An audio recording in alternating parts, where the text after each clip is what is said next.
दिल्ली से सिर्फ 50 किलोमीटर दूर फरीदाबाद से एक ऐसी आतंकी साजिश का खुलासा हुआ है जिसने पूरे देश की सुरक्षा एजेंसियों को चौकन्ना कर दिया है। यह कोई आम ऑपरेशन नहीं बल्कि एक ऐसा नेटवर्क था जिसे जम्मू कश्मीर के आरोपी डॉक्टर चला रहे थे। एनसीआर में बरामद हुए विस्फोटक, हथियार और इलेक्ट्रॉनिक डिवाइसों ने एजेंसियों के होश उड़ा दिए। हरियाणा पुलिस और जम्मू कश्मीर पुलिस की संयुक्त ऑपरेशन में दो डॉक्टर आदिल अहमद रठार और डॉक्टर मुजम्मिल शकील, इनको गिरफ्तार किया गया।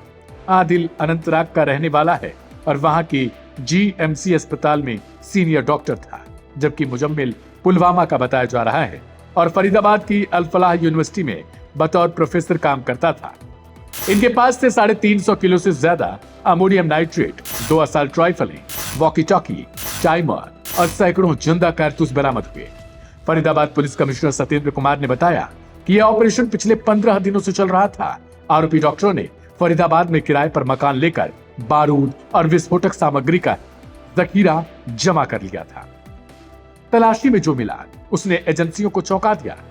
टाइमर, बैटरियां, राइफल और विस्फोटक एक बड़े हमले के साजिश का हिस्सा थे।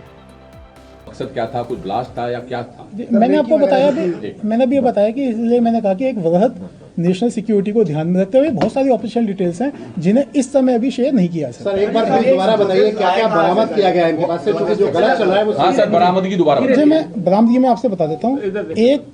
एक कैननकॉप असॉल्ट राइफल है विद 1 कैननकॉप assault rifle with 3 magazines and 83 live rounds, एक pistol with 8 live rounds, 2 empty cartridges, 2 additional magazines. इसके अलावा 8 बड़े सूटकेसेस हैं, 4 छोटे सूटकेसेस हैं, प्लस एक बकेट, जिनसे अप्रोक्सीमेटली 360 kg जो है इनफ्लेमेबल मटेरियल बरामद हुआ है, जो कि सस्पेक्टेड अमोनियम नाइट्रेट है। सुरक्षा एजेंसियों के मुताबिक इस नेटवर्क में एक और डॉक्टर शामिल था जो अभी भी फरार है। ये सभी डॉक्टर पेशे से भले मेडिकल प्रोफेशनल हो, लेकिन काम आतंकियों जैसा कर रहे थे। ये जैश ए मोहम्मद और लश्कर ए तैयबा से प्रेरित मॉड्यूल बना रहे थे, जिसका मकसद एनसीआर को दहलाना था। पूरी साजिश की परतें उस वक्त खुलनी शुरू हुई जब 27 अक्टूबर को श्रीनगर में जैश ए मोहम्मद के समर्थन में पोस्टर लगाए गए। सीसीटीवी फुटेज में पोस्टर लगाने वाला व्यक्ति डॉक्टर आदिल अहमद निकला। 29 अक्टूबर को फुटेज के आधार पर उसकी पहचान की गई और 6 नवंबर को सहारनपुर से उसे गिरफ्तार कर लिया गया। पूछताछ के दौरान आदिल ने बताया कि उसके साथी डॉक्टर फरीदाबाद में विस्फोटक जमा कर रहे थे। 10 नवंबर को फरीदाबाद से 350 किलो अमोनियम नाइट्रेट और हथियार बरामद किए गए।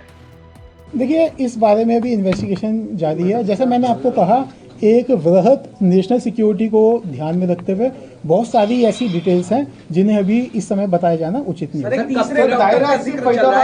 हरियाणा में कुछ और जगहों पे भी है। देखिए, ये अभी तक की जो इन्वेस्टिगेशन है उसके हिसाब से अभी यहाँ पे ही है। आदिल अहमद की गिरफ्तारी के बाद अनंतनाग में उसके बैंक लॉकर की तलाशी ली गई, जहां से AK-47 और विस्फोटक पदार्थ बरामद किए गए। इसके बाद एजेंसियों को पता चला यह नेटवर्क सिर्फ जम्मू कश्मीर तक सीमित नहीं है, बल्कि हरियाणा, यूपी और दक्षिण भारत तक फैला हुआ है।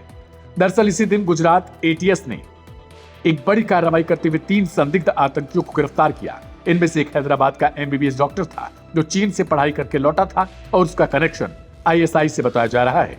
बाकी 2 आरोपी यूपी से थे। फरीदाबाद का लिंक अल फलाह यूनिवर्सिटी से भी जुड़ता है। सूत्रों के मुताबिक यह यूनिवर्सिटी विदेशी फंडिंग से चलती है और कई शिक्षकों के कनेक्शन खाड़ी देशों से है। डॉक्टर मुजम्मिल इसी यूनिवर्सिटी में अध्यापक था और उसने अपने किराए के मकान में बारूद, राइफलें और इलेक्ट्रॉनिक सर्किट छिपा कर रखे थे। पुलिस के मुताबिक यह आतंक नेटवर्क साल 2021-22 में सक्रिय हुआ।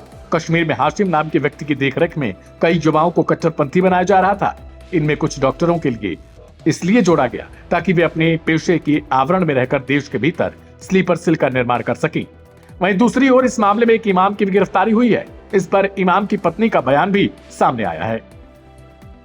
30 साल हो 30 साल से कहाँ रहने वाले हैं आप? पैसे निवात कोई हम मस्जिद में खाली नमाज पढ़ाते थे? निवात पढ़ा और बच्चों को पढ़ाते थे? बच्चे नहीं पढ़ते? नहीं पढ़ते। यहाँ से मस्जिद में कब से थे ये इमाम साहब? 20 साल हो। 20 साल। तो पुलिस आई थी, क्या पूछ रही थी पुलिस? डायरेक्टर हाथ पकड़ के ले गो, फोन ले गो का फोन भी ले गए हैं क्या साथ कर रहे थे उस समय जब वो पुलिस अंदर आई तो इमाम साहब क्या कर रहे थे? खाना खा रहे खाना खाने नहीं दिया और ले गए साथ। तो घर में तलाशी भी ली है पुलिस घर ने? में देख रहा आधार कार्ड ठन्ने उन्ने कुछ पूछताछ करी कुछ हथियार के बारे में कुछ? आपसे भी कोई पूछताछ की उन्होंने? नहीं, अच्छा, और किसी से घर में? किसी से भी घर नहीं। में कौन कौन लोग रहे हैं आपके? हमारे बच्चे हैं 4 अच्छा, और इमाम साहब और आप? आप और कोई नहीं रहता? और कोई नहीं। ये डॉक्टर यहाँ से पकड़ा है अल्फला से, मुजम्मिल हाँ, मुजम्मिल आता था यहाँ पर आवे नमाज पढ़ने के लिए। नमाज पढ़ने आता था? हाँ, रोज आता था? रोज आता 5 था। टाइम की पढ़ता 5 टाइम की नमाज पढ़ी, नमाज पाबंद हूँ। था? अच्छा, तो आप लोगों की मुलाकात कैसे हुई उससे? उससे हमारी मुलाकात नहीं हुई। इमाम साहब नहीं नमाज पढ़ाता, वो हमारे पास दूध लेता था, दूध भी लेता था। तो अपने बच्चों के साथ था या अकेला रहता था? अभी वो शादी नहीं हुई। शादी में हुई। कितने सालों से आ रहा था यहाँ? वहाँ घने ही दिन हो मुजम्मिल कहाँ का रहने वाला था वो पीछे से? कश्मीर को। अच्छा, आपके यहाँ भी खाना पीना होता था उसका? अब जैसे कदी मदी बुला लिए, जैसे दावत वावत करे किसी की, जैसे हम बुला ले। उसके साथ कोई और भी लोग आते थे? नमाज पढ़ने के लिए सारे आए डॉक्टर नमाज पढ़ने के लिए। हाँ, पूरी कॉलेज जाती है नमाज पढ़ने के लिए। रहता कहाँ पर है मुझे मिलिए? ही रहते हैं बिल्डिंग में। कहाँ पर है बिल्डिंग? ये रीन बिल्डिंग। यही रहता है। हाँ, सुरक्षा एजेंसियां अब इन गिरफ्तार डॉक्टरों से पूछताछ कर रही हैं कि उनका अगला निशाना कौन सा शहर था। क्या वे किसी बड़े त्योहार या राजनीतिक कार्यक्रम को टारगेट बनाने की योजना में थे?